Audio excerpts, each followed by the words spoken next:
la producción de petroquímicos en México está en un nivel muy bajo, lo que hace que el mayor porcentaje de requerimientos de esos insumos vengan del extranjero. A través del gobierno federal se anunció un gran programa de inversiones de alrededor de 93,000 millones de pesos, aumentar la producción de fertilizantes para ayudar en esa parte a toda su estrategia de soberanía alimentaria, y por la parte de petroquímicos potencializarla y disminuir sus importaciones. Es lo que está sucediendo en la refinación de petróleo en México. Ingeniero Julio César Rentería Sandoval, soy el presidente del comité organizador del Foro Latinoamericano de Refinación Petroquímica y Energías y también presidente del comité de refinación del Instituto Mexicano de Ingenieros Químicos. Precisamente lo que nos convoca es el estado que está la industria de refinación petroquímica y por dónde se están moviendo las energías de la transición. Por ejemplo, petroquímica, el gran número de complejos petroquímicos están intentando reiniciar operaciones o estabilizar operaciones. Están en una situación en términos generales de baja carga, por lo tanto, la producción de petroquímicos en México está en un nivel muy bajo, lo que hace que el mayor porcentaje de requerimientos de esos insumos vengan del extranjero. Afortunadamente, a través del gobierno federal se anunció un gran programa de inversiones de alrededor de 93,000 millones de pesos, de que vendrán más o menos 60% de la parte gubernamental y 40% de la parte privada, 62 y 38 para ser más exactos. Y lo más interesante es que ya tienen recursos, ya están etiquetados. O sea, ya está etiquetado lo que se necesita para tal complejo, para tal planta de fertilizantes y demás. Lo que está buscando el gobierno federal pues es aumentar la producción de fertilizantes para ayudar en esa parte a toda su estrategia de soberanía alimentaria, porque pues, los fertilizantes se requieren para la producción de alimentos, y por la parte de petroquímicos potencializarla y disminuir sus importaciones. Eso en la parte de petroquímica. Donde se empieza a poner más interesante, porque como hemos tenido charlas anteriores, Mafer, es lo que está sucediendo en la refinación de petróleo en México. Ahí tenemos claros oscuros. Pero si me permites decir, yo diría que yo soy un férreo defensor de las estrategias de Pemex. Hay más claros que oscuros. Tenemos una recuperación en términos globales del proceso de crudo y del incremento de rendimientos de gasolina, diésel y turbocina. Es decir, por cada 100 barriles de crudo que le pongo, el porcentaje de producción de gasolina, diésel y turbo se va aumentando ligeramente. Hace 3-4 años tuvimos un caso dramático en donde, por de mencionar algo, el rendimiento de combustóleo, que es el producto de más bajo valor comercial, superó al rendimiento de gasolina. Eso ya quedó en el pasado, llevamos una recuperación. Ese es un claro. Si le empezamos a poner un poquito gris, es que la recuperación va muy lenta. Va muy lenta. Si nosotros queremos recuperar lo que es toda la estrategia del gobierno federal en soberanía energética, pues tenemos que seguir subiendo proceso de crudo, pero aumentar los rendimientos. Voy a poner un ejemplo. En México andamos alrededor de producción de diésel, gasolina más turbocina de 60 barriles por cada 100 barriles de carga que se meten. En países como Chile andan en 80 barriles. O sea, eso es extraordinario porque nos da el lugar la meta hacia donde nos debemos de mover. Se está moviendo, pero muy lento. Okay. Los grandes retos que tiene Petróleos Mexicanos es que desgraciadamente pues procesan lo que producen, lo que produce Pemex. Procesan en su refinería lo que produce Pemex. El gran detalle es que hay una caída en la producción o una estabilización en la producción. Andamos en 1.65 millones de barriles, cuando la capacidad instalada es de 2.3 millones. En el hipotético caso que Pemex decidiera procesar el 100% de sus crudos, alcanzaría para llenar su refinería solo al 70% de su capacidad. Ese es el detalle número uno. Preocupante, no tanto. Lo que sí es muy preocupante es la calidad de ese crudo. Para darnos una idea, hace 20 años, el gran yacimiento de Cantarell, de donde salía lo que antes le llamábamos el crudo pesado, llegó a producir más de 2 millones de barriles. En este momento está en 0, en situación de abandono. Entonces ahora el gran porcentaje o hasta el mayor porcentaje de los crudos procesados que se producen en México vienen de otros yacimientos, que es Malutzap y Ayatzil, que ellos representan casi el 80% del que se produce de crudos pesados en región marina noreste, pero no son crudos pesados, son crudos extra pesados. El crudo maya tenía 3% de azufre, estos tienen alrededor del 5%. Entonces, si tiene más azufre, tiene más metales, tiene más asfaltenos, tiene más contenido de fracción pesada y obviamente ello implica grandes retos para procesarlo. Las refinerías están haciendo grandes esfuerzos, pero esto que estoy comentando es una de las grandes afectaciones que se tiene en el sistema por procesarlo. Por mencionar algo, mencionaba o comenté que el rendimiento de combustible se incrementó en cierto número de años. Iba de la mano a esto, porque se incrementó el proceso de este crudo súper pesado.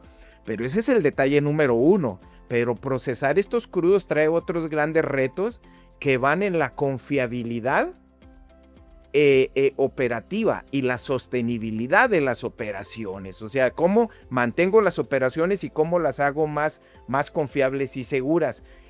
Procesar estos crudos trae nuevos retos, oportunidades que Petróleos Mexicanos tendrá que ir resolviendo poco a poco, en tanto no se tome la decisión de hacer un cambio de su estrategia de distribución de crudos. Ya es prácticamente público y Vox Populi de que ni el volumen ni la calidad de crudos que estamos teniendo en México son capaces para sostener la operación o para mantener ese nivel de rendimientos. Yo creo que Pemex debiese de evaluar la posibilidad o de hacer un intercambio de esos crudos pesados por otros ligeros para poder enviar esos crudos pesados a refinerías que estén más adaptadas a procesarlos e importar o intercambiar crudos más ligeros que sean más ad hoc a lo que es la configuración de las refinerías. Realmente no lo sé y si lo hay no es público. Okay. Pero yo siempre tengo una frase: hay que actuar antes que el destino nos alcance. Yo creo que tienen la posibilidad de hacerlo ahora por elección, para no hacerlo en una forma forzada para poder mantener operando. No veo otra salida en tanto no se produzcan los crudos en la calidad y volumen suficiente en las nuevas exploraciones.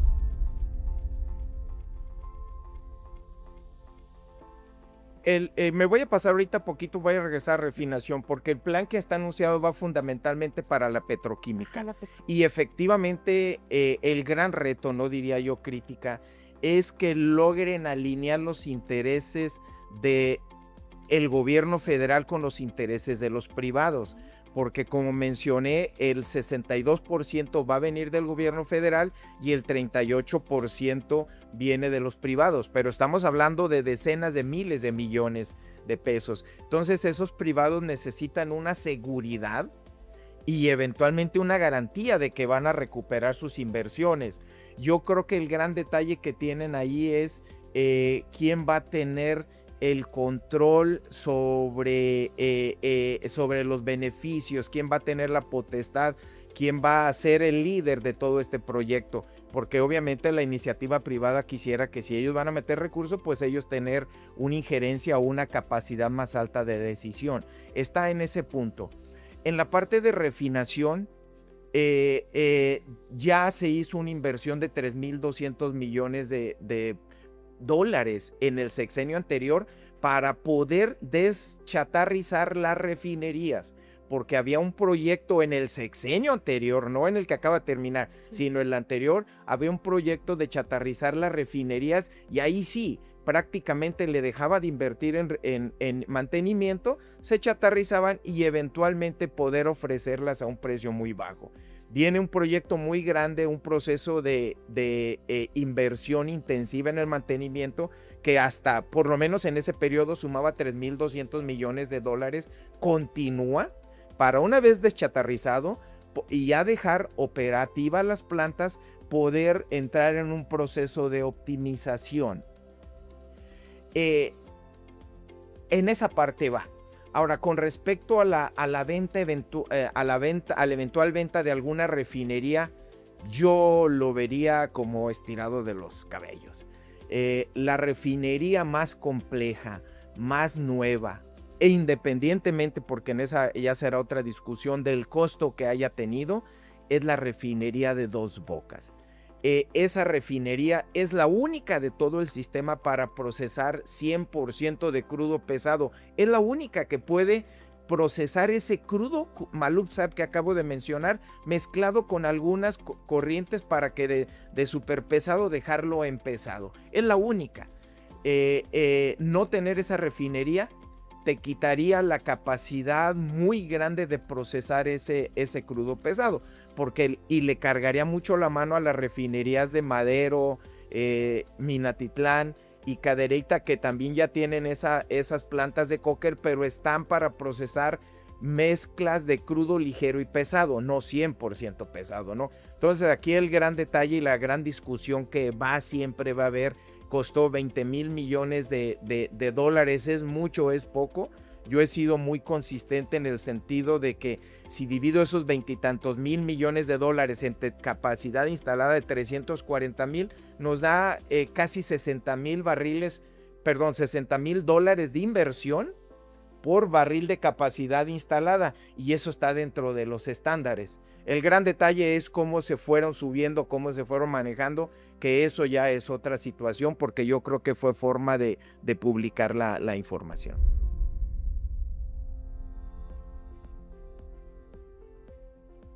No, yo no creo que sea por falta de mantenimiento, y pongo un rotundo no. Yo sí le abono poquito a la calidad de los crudos que se procesan. A ver, ese crudo que se procesa en el primer equipo que se encuentra dentro de la refinería, que es una torre de destilación, comienza a ensuciar, comienza a precipitarse. Desde ahí comienza a causar efectos y comienza a taponear intercambiadores, comienza a tener problemas en calentadores a fuego directo. Es decir, no sé qué porcentaje, pero yo creo que la calidad de los crudos sí está influyendo mucho. Lo otro que está sucediendo es, y ahí es una gran oportunidad para Pemex, ellos necesitan aumentar la confiabilidad de sus servicios auxiliares, toda la parte eléctrica, porque cuando me falla la parte eléctrica es como si a nosotros se nos fuera la luz en nuestras casas.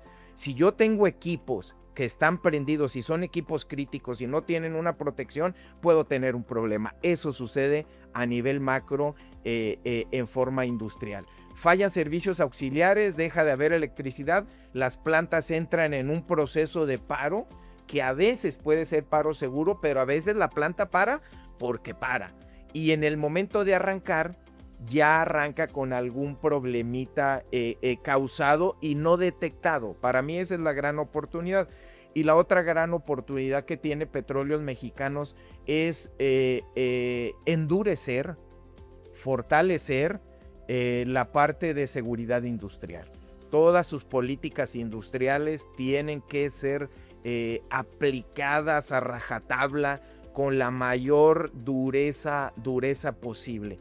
Yo creo que si Pemex tiene la confiabilidad en la parte eléctrica y endurece toda la parte de seguridad industrial, podremos minimizar la incidencia de esos incidentes y accidentes.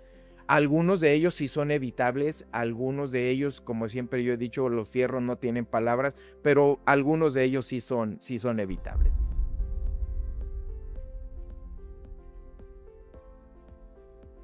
Una cosa bien interesante, en la primera edición del Foro LARPED, donde hubo más clamor de que necesitaban participación en la parte de energías de la transición.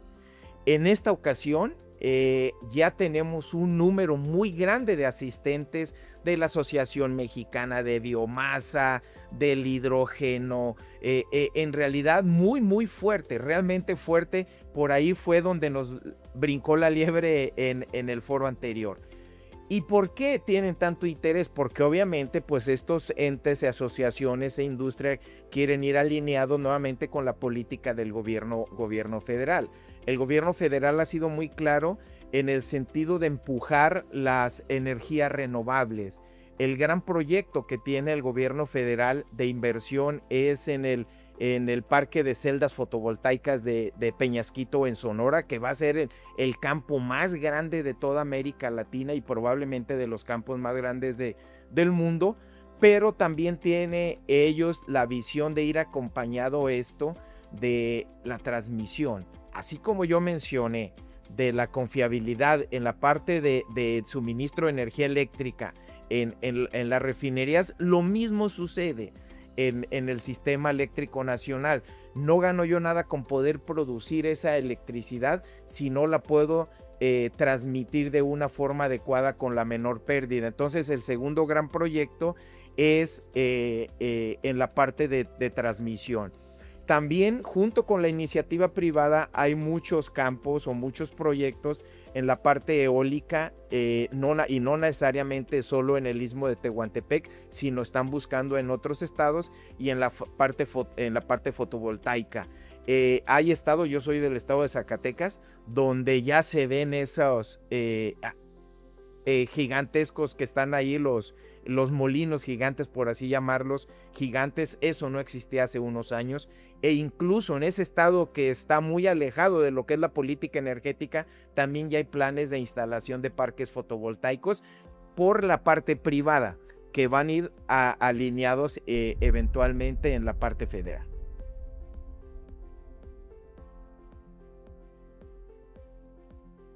Bueno, va a ser el 23 y 24 de julio en las instalaciones del Colegio de Ingenieros Civiles de México, ubicados en Tlalpan. ¿Por qué lo hicimos allá? Porque la sede anterior nos quedó chiquita. Tuvimos alrededor de 550, 600 asistentes presenciales en el evento anterior. Aquí en este momento ya tenemos más de 500 en el foro LARPED y esperamos que lleguen a las 800 inscritos y presenciales. Entonces, por comodidad y por las instalaciones, nos movimos a las instalaciones del Colegio de Ingenieros Civiles en Tlalpan.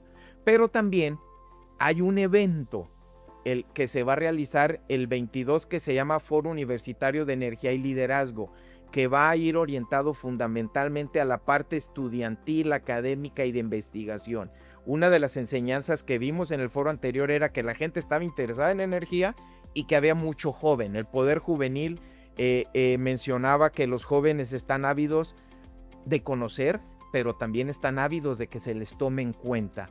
Entonces nosotros, a través del Foro Universitario de Energía y Liderazgo, hacemos esa conjunción donde vamos a sentar en un solo lugar los líderes de los centros de investigación, los líderes de las facultades y escuelas de ingeniería más prestigiosas de México, con algunos de los grandes talentos estudiantiles, para que ahí trabajen sin algún script formal, trabajen con una libertad más grande que la que vamos a tener el foro, para ver si nosotros ya podemos tener un foro más fuerte en la parte estudiantil.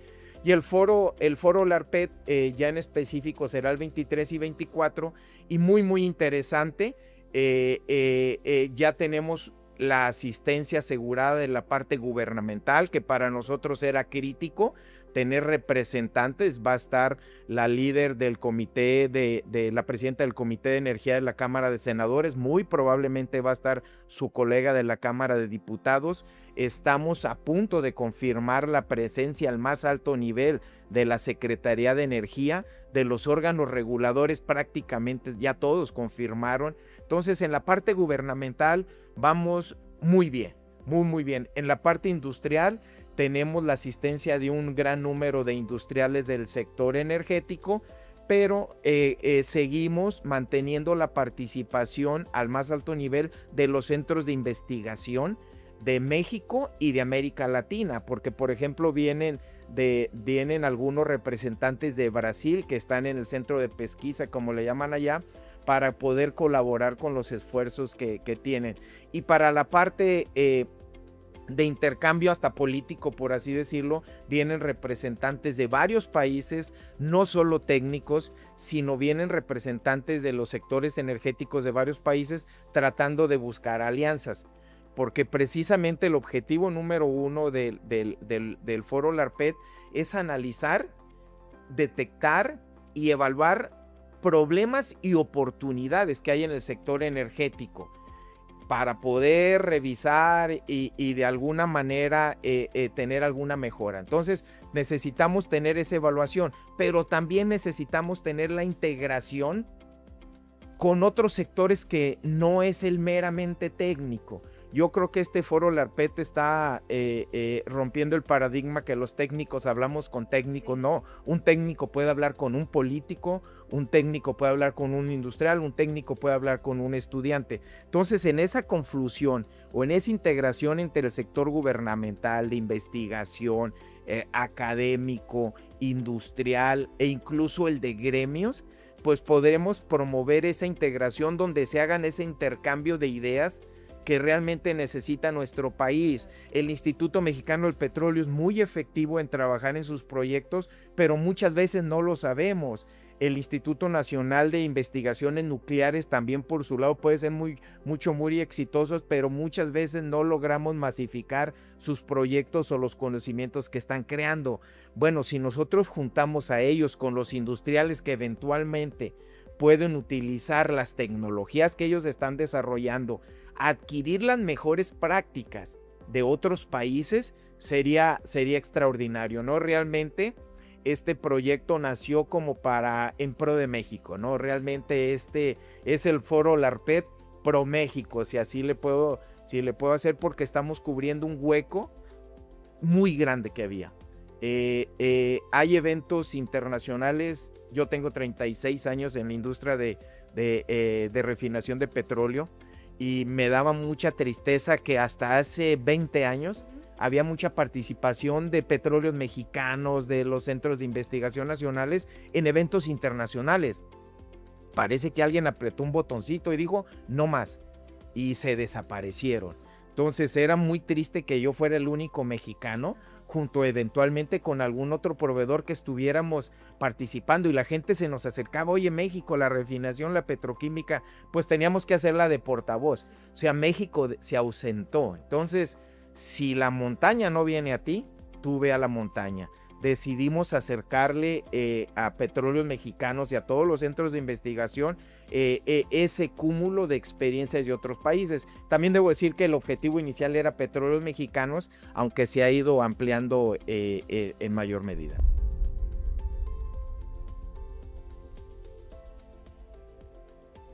Lo más importante, creo yo, es que logramos meter en un solo lugar a todos los involucrados en el sector energético. Entonces, voy a poner un ejemplo: el sector gubernamental se sensibiliza de lo que se necesita hacer para poder promover el desarrollo, por decir algo, de la petroquímica y las energías de la transición. Muchas veces se necesitan leyes que ellos son las que las tienen que promover. Entonces, hay una sensibilización, pero por otro lado hay un intercambio de ideas que está sucediendo en Colombia. Viene la comisionada presidenta del órgano regulador como si fuera el Senagas aquí, si no mal recuerdo. Entonces ella nos va a decir qué está sucediendo allá. Para la parte de seguridad, viene gente de otros países que nos van a decir por dónde sí y eventualmente por dónde no, de acuerdo a sus experiencias, para evitar la incidencia de accidentes. Y ellos también se llevarán su parte, porque también México tiene mucho que hacer. Y también estamos desarrollando a los grandes líderes del sector energético que va a haber en el año que entra, ¿no? En años venideros. También es bien importante decirlo, en este esfuerzo está participando mi empresa, que es una empresa de consultoría que se llama Catec, pero logramos también primero sentar sobre la misma mesa al presidente del Instituto Mexicano de Ingenieros Químicos, al correspondiente de la Sociedad Química de México, al líder de Canacintra del sector de petroquímica, al del Colegio Nacional de Ingenieros Químicos y de Químicos, Unión Mexicana de Asociaciones de Ingenieros, e incluso a la Unión Panamericana de Asociaciones de Ingenieros y algunas asociaciones de algunos otros países como Perú y otros países que se están aliando. Entonces, esta gran alianza, debo de decirlo nuevamente, es pro México y pro América Latina, pero sí pensando en cubrir ese hueco de la ausencia de los técnicos y especialistas mexicanos en esos foros. Muchísimas gracias y sean parte de este esfuerzo tan extraordinario. Van a poder codearse con lo mejor de los líderes y especialistas industriales, incluso presidentes de gremios de este gran sector energético de México. Vamos a tener alrededor de 800 personas.